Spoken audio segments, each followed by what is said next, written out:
अवधेश जी का सवाल दो स्टॉक्स पर, एक पिरामल फार्मा, एक पावर ग्रिड, दोनों में करंट लेवल पर बाय करना चाहते हैं। पूछ रहे हैं अभी बाय कर लें, मीडियम टू लॉन्ग टर्म का इनका व्यू है, या फिर वेट करें अभी और। पिरामल फार्मा को तो फिलहाल अवॉइड कीजिए, अभी उसके अंदर उस तरीके का बाइंग इंटरेस्ट नहीं बन रहा है। अब हम्म लेकिन as far as power grid is concerned, अगर यहाँ से और थोड़ा सा डिप मिल जाता है 5-7% का, और क्लोज टू 285 280 जोन, तो वहां पे आपको बाइंग कर लेनी चाहिए। हम्म बिल्कुल सर। इन्हीं का सुजलॉन पर और सिनकॉम फॉर्मुलेशन पर भी सवाल है। ये दोनों ही शेयर्स को 5 साल के लिए होल्ड करना चाहते हैं और टारगेट्स जानना चाहते हैं कि इनके टारगेट्स क्या हो सकते हैं। सुजलॉन इन्होंने 80 पर लिया हुआ है। थोड़े उछले स्तर पे लिया हुआ है सुजलॉन, बट इनका व्यू जैसे 5 साल का है, तो चिंता करने की जरूरत नहीं है। अच्छे सेक्टर की चीज है, ग्रोइंग सेक्टर है, ग्रोइंग डिमांड है, तो आने वाले सालों में इस चीज में जरूर बाइंग दिखाई देगी। आई थिंक 5 सालों के अंदर यहाँ से डबल तो मैं उम्मीद कर ही रहा हूँ, ये शेयर इतना तो एटलीस्ट हो ही जाएगा, 130 से 140 की रेंज में। बिल्कुल। विजय जी का सवाल है सर अपोलो माइक्रो पे। ये स्टॉक आज अपने 52 वीक हाई को टच किया है इसने आज ही, 183 का हाई लगाया है और इनके पास ये स्टॉक मौजूद है, बट इनके पास जिन लेवल्स पर है वो 230 के, वो हाँ 141 के लेवल्स हैं। इस लेवल पर इन्होंने खरीदा हुआ है और इनको प्रॉफिट हो रहा है। अब इसके अलावा आरसीएफ 126 पर इनके पास है। तो ये जानना चाहते हैं क्या अभी इन दोनों स्टॉक्स में प्रॉफिट बुक कर लिया जाए, या फिर जो अपसाइड बाकी है उसके लिए वेट करें, और कोई स्टॉप लॉस भी अगर आप सजेस्ट कर सकें इन्हें तो। I want to come up with a basic disclaimer here। हमने आज ही इस शेयर के अंदर बाय रेकमेंड किया था, शॉर्ट टर्म पोजीशन के लिए बाय था, और उसका टारगेट अचीव हो गया है। देयरफॉर हमने अपने क्लाइंट्स को कवर करने के लिए वो पोजीशन बोल दिया है। हमारा टारगेट 175 रुपए का था, 161.50 पे बाय दिया गया था। हम्म नाउ सिंस हम ऑलरेडी इसको ट्रैक कर रहे थे और हमारे रेडार पे था, share is looking still looking upbeat.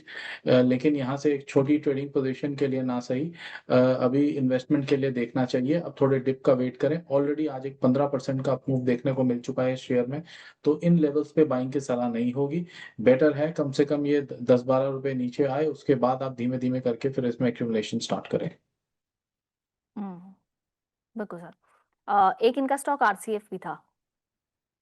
Yes, RCF में कल नतीजे आए हैं, इसमें प्रॉफिट में कुछ गिरावट के साथ पोस्ट किया गया है, इसलिए थोड़ी सी आज शेयर में 2-2.5% की नरमी दिखाई दे रही है। बट जिस तरीके से आने वाले समय चल रहा है, और जो सेक्टर का ये शेयर है, फर्टिलाइजर कंपनी है, मैं उम्मीद कर रहा हूँ यहाँ से आने वाले 2 से 3 महीनों में 165 से 180 की रेंज में ये शेयर हमें ट्रेड करता हुआ मिलेगा। तो अगर है पोजीशन तो होल्ड रखना चाहिए, take a stop loss at 145। बिल्कुल सर। सर विजय जी का एक सवाल ये है कि अगर किसी को टाटा केमिकल, टाटा टेक और अडानी ग्रीन खरीदना हो तो इनके बाइंग लेवल्स क्या हो सकते हैं। टाटा केमिकल करंट लेवल पे बाय कर सकते हैं, same goes with Tata tech and hmm Adani green. Adani green में मैं ग्रेजुअली एक्यूमुलेट करने की सलाह दूंगा। फर्स्ट ट्रांच आप यहाँ ले सकते हैं, धीमे धीमे करके बाय करते चलें, और नेक्स्ट लेवल आप, और जब शेयर के अंदर बाइंग आनी शुरू होगी 1080 के करीब, वहां लें, एंड फर्दर 1170 की रेंज के अराउंड लें। मैं चढ़त पे बाइंग के लिए इसलिए कह रहा हूँ बिकॉज ये शेयर एक लंबे समय से साइडवेज टू नेगेटिव बायस के साथ ट्रेड करता आ रहा है। Although I am bullish on the green energy space, और लेकिन मेरा जो व्यू है वो लगभग 5 एक साल का व्यू है। तो यहाँ से बेटर है कि आप मोमेंटम आने का वेट करें। एक बार धीमे धीमे मोमेंटम आता है तो आप अपनी पोजीशन बिल्ड करें, so that you don't have to wait for a much longer time. बिल्कुल। सर इस वक्त अगर किसी को मॉनसून की, जैसे हमने बात की मॉनसून को ध्यान में रखते हुए, तो आपने कुछ स्टॉक्स बता दिए, लेकिन अगर क्रूड प्राइसेस को भी ध्यान में रखें, जो इंटरनेशनल क्रूड प्राइसेस में गिरावट हम देख रहे हैं इतनी सारी जियोपॉलिटिकल चीज़ों की वजह से, वो उसको ध्यान में रखते हुए अगर किसी को 12 से 18 महीने के लिए, यानी कि 1 साल से ज़्यादा के लिए किसी को निवेश करना हो, तो क्या कुछ ऐसे स्टॉक्स आपने आइडेंटिफाई किए हैं इस वक्त जिनको इस वक्त एक्यूमुलेट किया जा सकता है। प्राइसेस जिस तरीके से ट्रेड कर रहे हैं, उसका बेनिफिट मेजरली तब मिलेगा कंपनीज को जब वो पास ऑन किए जाएंगे हम्म बाय गवर्नमेंट। तो एज ऑफ नाउ तो उस तरीके का कुछ पास ऑन हो नहीं रहा है, तो इसका जो बेनिफिट आएगा वो इंडिया एज एन इकोनॉमी को आएगा। और जो अभी हमने देखा था कि गिरते क्रूड प्राइसेस के अंदर जो भाव में जो ट्रांसलेशन आया था, that was taken up by the OMCs, and if you look at the OMCs, they come out with hefty dividends of around close to 6 to 8%, major shareholding being the government of India. So I think I've said it all. Would be the beneficiary. Apart from this, जब आप monsoon play की बात करते हैं, I think हर साल हम लोग इस चीज पे डिस्कशन कर रहे होते हैं, इसी चीज पे कि आएगा बेनिफिट या इस चीज पे आएगा। साथ साथ में ये भी चीज ध्यान में देखना ही है, भारत के कई क्षेत्रों में इस समय बाढ़ की स्थिति बनी हुई है। हम्म। तो apt and more than apt में बड़ा ही माइन्यूट डिफरेंस होता है। Apt hmm. Rainfall results in better crop, more rainfall results in floods and devastation. सो अभी की स्थिति के हिसाब से मैं उतना ज्यादा ऑप्टिमिस्टिक व्यू नहीं रख रहा हूं, मैं उतना ज्यादा हतोत्साहित नहीं हो रहा हूं इस चीज को देख के। तो I am actually laying low on it. कहीं ऐसा ना हो ये ब्लेसिंग्स इन डिस्गाइज बन जाए और हम उम्मीद में हम्म। रहे बहुत अच्छी बारिश हो रही है और हम FMCG फर्टिलाइजर तरीके के पैप ले लें और वहां से हमारी फ्लड से फसल खराब हो जाए और दूसरे डिजास्टर्स बन जाएं। So I'm laying low on this particular piece as of now. बिल्कुल, तो यानी कि इस वक्त थोड़ा कॉशियस इस पर रह सकते हैं, ताकि थोड़े समय बाद जब इसका रिजल्ट आए तब देख सकते हैं चीजों को कि क्या इसका इम्पैक्ट हो सकता है। बिल्कुल सर। अ, कमलेश जी का सवाल लेते हैं सर। इन्होंने पूछा है टेक्नो इलेक्ट्रिक पर और स्नाइडर इलेक्ट्रिक पर लॉन्ग टर्म बाइंग लेवल्स जानना चाहते हैं इनके। पहला शेयर टेक्नो इलेक्ट्रिक है, राइट? जी। ओके। और टेक्नो इलेक्ट्रिक में आज एक 13% का स्टेलर अपमूव देखने को मिला है, बैक्ड बाय फिनोमिनल वॉल्यूम्स। और जिस टाइप का ये अपमूव चलता हुआ आया है, आई थिंक ये बाइंग मोमेंटम अभी कंटिन्यू रहेगा टिल लेवल क्लोज टू 1525 1550। तो अभी अगर पोजीशन है तो उसमें बने रहना चाहिए। मैं ट्रेलिंग स्टॉप लॉस की सलाह दूंगा। आज के लिए स्टॉप लॉस होना चाहिए अराउंड 1325 रुपए। हम्म। बिल्कुल सर। अ, एक सवाल हमारे पास आयशर और टीवीएस पर आया है कि इन पर आपका क्या व्यू बनता है अगर किसी को 3 इयर्स के लिए इनमें एंट्री करनी हो तो। हालांकि आपने एक कंपनी शेयर की है।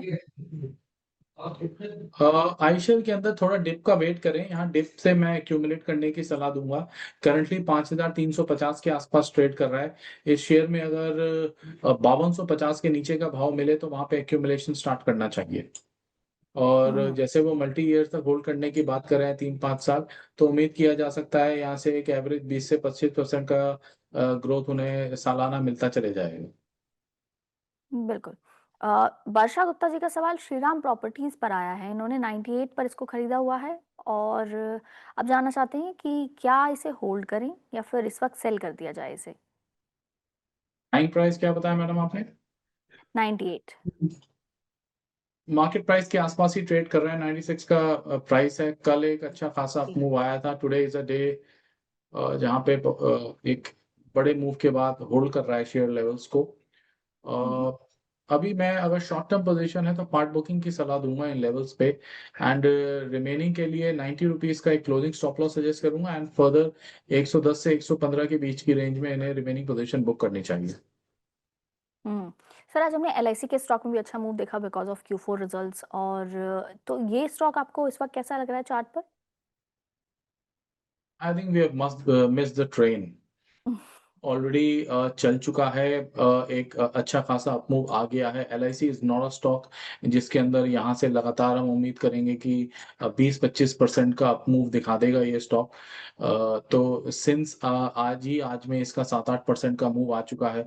और अगर उससे पहले की भी मैं बात करूं तो इसकी अपवर्ड मूवमेंट 780 लेवल से स्टार्ट हुई थी, currently trading around 930। So I think this is not the time for a fresh entry.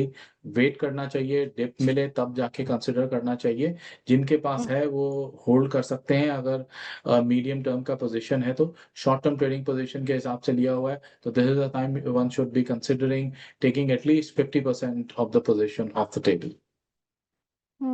बिल्कुल। और सर इस समय आपको बैंकिंग एंड फाइनेंशियल्स कैसे लग रहे हैं। क्या इनमें कुछ स्टॉक्स हैं जो आपको अच्छे लगते हैं इस वक्त जिनकी वैल्यूएशन भी अच्छी Fabulous, है। one of the best performing sector, upbeat sector, जिसके अंदर मैं तेजी की उम्मीद कर रहा हूँ यहाँ से, specifically in the banking space.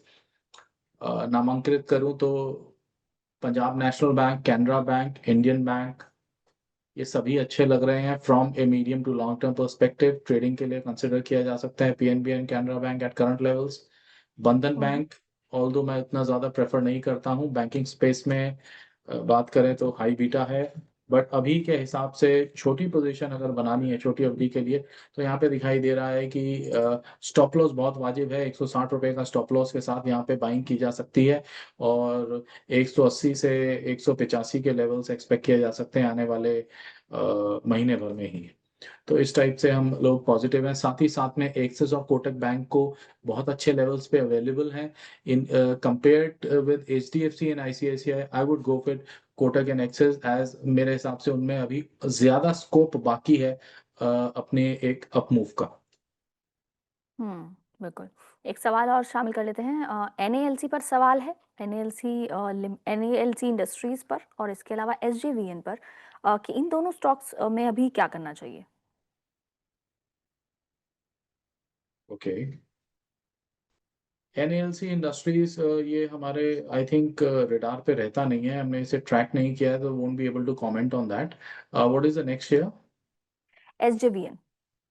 SJVN अच्छा है, just like hydro power company है हिमाचल प्रदेश में के, उसमें ऑपरेट करती है, एंड बाय पोजीशन है तो होल्ड करना चाहिए। इवन फ्रेश बाइंग के लिए ग्रेजुअली एक्यूमुलेट करने की सलाह रहेगी करंट लेवल से। बिल्कुल सर। सर आपने, वैसे तो मैंने अलग-अलग सेक्टर्स से आपसे शेयर ज़रूर पूछे हैं, लेकिन क्या आपके रडार पर आज के ट्रेडिंग सेशन के लिए कोई स्टॉक्स हैं? जैसे मैंने कैनरा बैंक और पीएनबी बताया, ये आज के सेशन के लिए भी कंसिडर किए जा सकते हैं। उसके अलावा I was keenly eyeing at the real estate space to perform, namely stocks like Godrej properties, but उस तरीके का ट्रैक्शन फिलहाल डेवलप नहीं हो रहा है। अगर गोदरेज प्रॉपर्टीज में 2270-75 की रेंज वापस आती है तो फिर उसको बाय करना चाहिए और कैरी करना चाहिए for the next couple of sessions. Same is hmm. the case with Oberoi Realty, उसमें भी उम्मीद थी, but prices are slipping and these stocks are not holding on. So I'll stick to the bank space only.